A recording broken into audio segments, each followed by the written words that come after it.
José Tomé, prefeito de Rio do Sul, publicou em suas redes sociais nesta quarta-feira um vídeo falando sobre o tenso momento político que o Brasil vive com os Estados Unidos.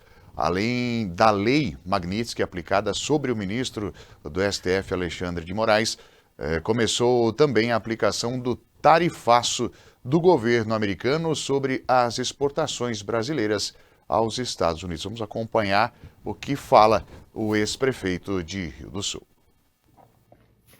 Hoje, com certeza, é um dia para ficar na história do nosso país. Nessa quarta-feira, o presidente Trump sancionou a lei Magnitsky para o ministro do Supremo Tribunal Federal, Alexandre de Moraes, e tirando dele o acesso a inúmeros benefícios oferecidos pelos americanos mundo afora, né? Tais como acesso a e-mails, @hotmail, @gmail, por exemplo, acesso a cartão de crédito com movimentação em dólar, conta bancária que tenha dinheiro em dólar, imóveis, bens que o ministro Alexandre de Moraes tenha nos Estados Unidos, está tudo bloqueado.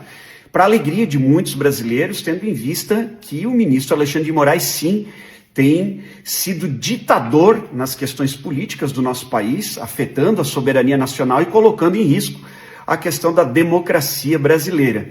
Mas também no dia de hoje entrou em vigor o tarifaço do governo americano para a questão das exportações brasileiras para aquele país, né? Elevando de 10% para 50% a tarifa de exportações em produtos que são produzidos aqui no Brasil e enviado para consumo ou utilização dos americanos. Só para a gente ter uma noção, 70% do suco de laranja consumido pelos americanos é produzido aqui no Brasil. Muitos produtos como carne, a indústria eletrometal-mecânica, indústria moveleira, portas, equipamentos são exportados aqui do Brasil para os Estados Unidos. E o que está colocando em risco com essa supertaxação centenas de milhares de empregos aqui no nosso país. O que não é diferente em Rio do Sul, onde empresas também são exportadoras para os Estados Unidos, o Alto Vale, Santa Catarina e todo o país.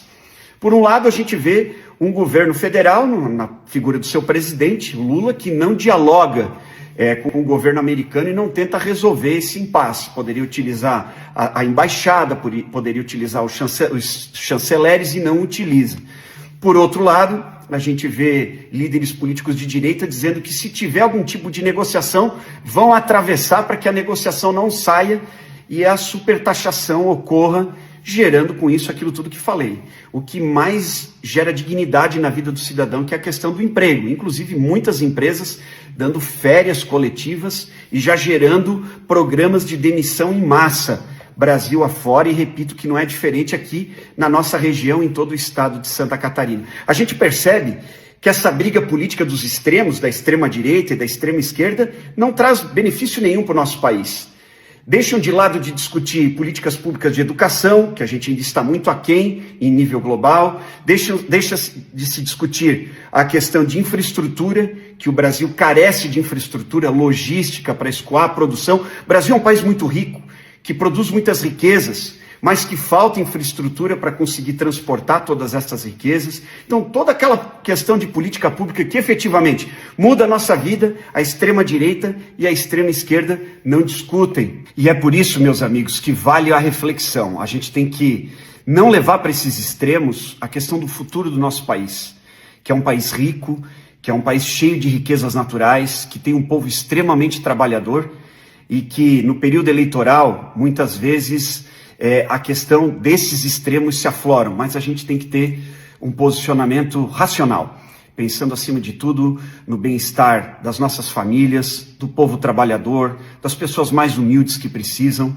de políticas públicas, que precisam de políticas de inclusão da pessoa com deficiência, na política pública do emprego, que está ficando de lado e que com certeza é o que mais traz dignidade, eu repito isso, a todo um povo, a toda uma população. Vale a reflexão.